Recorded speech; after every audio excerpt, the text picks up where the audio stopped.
तो दोस्तों आज हम लोग सुनेंगे राजस्थान के कोटा शहर की खौफनाक घटना। ये बिल्कुल सच्ची घटना है, तो चलिए सुनते हैं। ज़िंदगी एक पहिए की तरह है जो घूमता रहता है। यहाँ जहाँ से चीज़ें शुरू होती हैं वे वापस वहीं आके थम जाती हैं, बिल्कुल उसी राह पर, उसी मोड़ पर हमें फिर छोड़ देती है, क्योंकि ज़िंदगी का हर पल हमारे कर्म और नियति से जुड़ा होता है। यह कहानी राजस्थान के कोटा शहर से जुड़ी एक सच्ची घटना को प्रेरित करती है, जो कि असफल प्यार और प्रति सपना सलोनी और उसकी मासूम दोस्तों की दास्तां है, जो समय के दुष्ट चक्र में फंस गए और उस मोड़ पे आके थम गए जहां मौत उनका इंतजार कर रही थी। यह एक रियल हॉरर स्टोरी है, तो चलिए लास्ट तक बने रहिए और सुनिए। राणा साहब एक बहुत अमीर और आलीशान हवेली का मालिक था।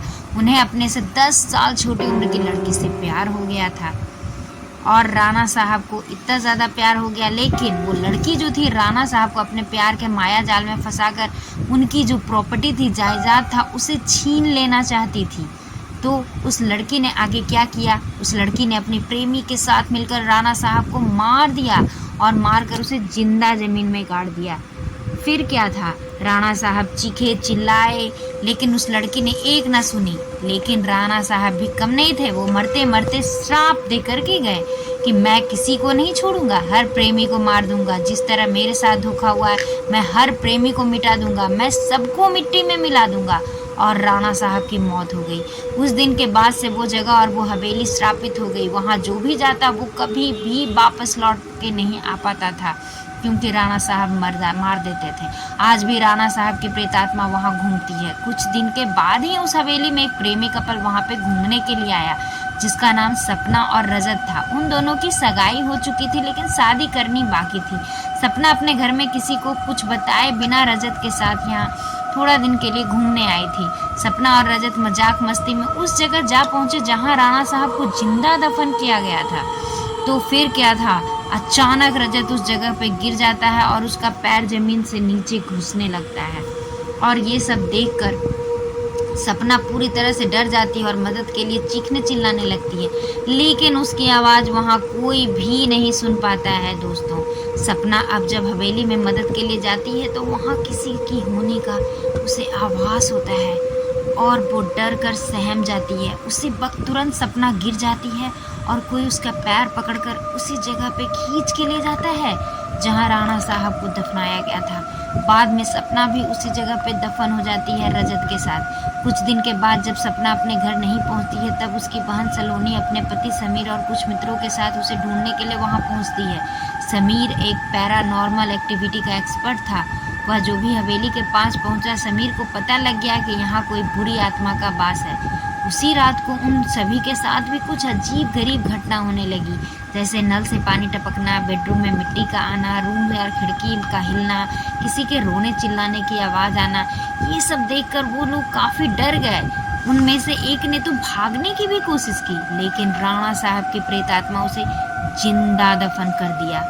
फिर क्या था? दूसरे दिन जब उन लोगों को पता चला कि उनका एक साथी गायब है, तब वो लोग भी और ज़्यादा डर जाते हैं। लेकिन समीर बताता है कि हमें यहाँ से बाहर निकलना है, तो हमें उस आत्मा को बुलाना होगा और उससे पूछना होगा कि आखिर वो चाहती क्या है।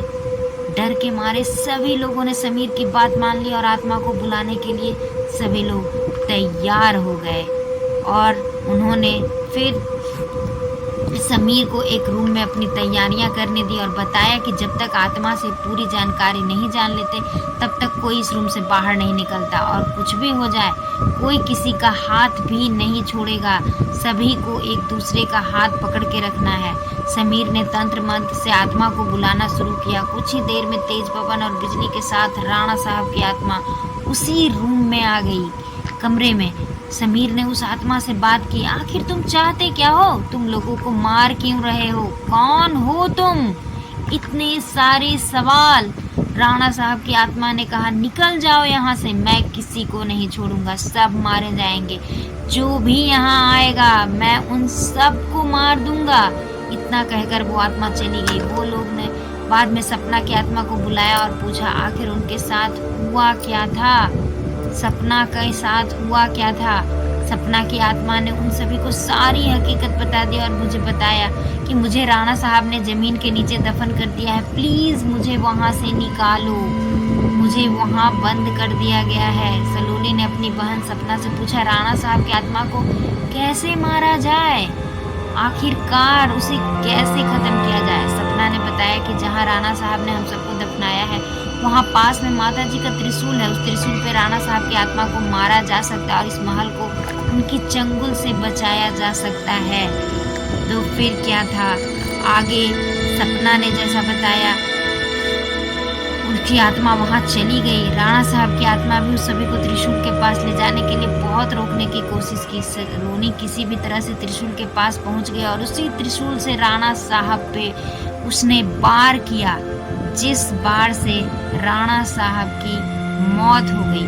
कुछ ही देर बाद राणा साहब और उसके साथ वो सभी आत्माओं को मुक्ति मिल गई जिससे राणा साहब ने दफनाया था, जो 2 कपल आए थे उन्हें। तो दोस्तों आपको ये कहानी कैसे लगी मुझे कमेंट बॉक्स में ज़रूर बताइएगा और नेक्स्ट कहानी का इंतज़ार कीजिएगा। ऐसी ही अच्छी अच्छी कहानियाँ मैं लाते रहूँगी।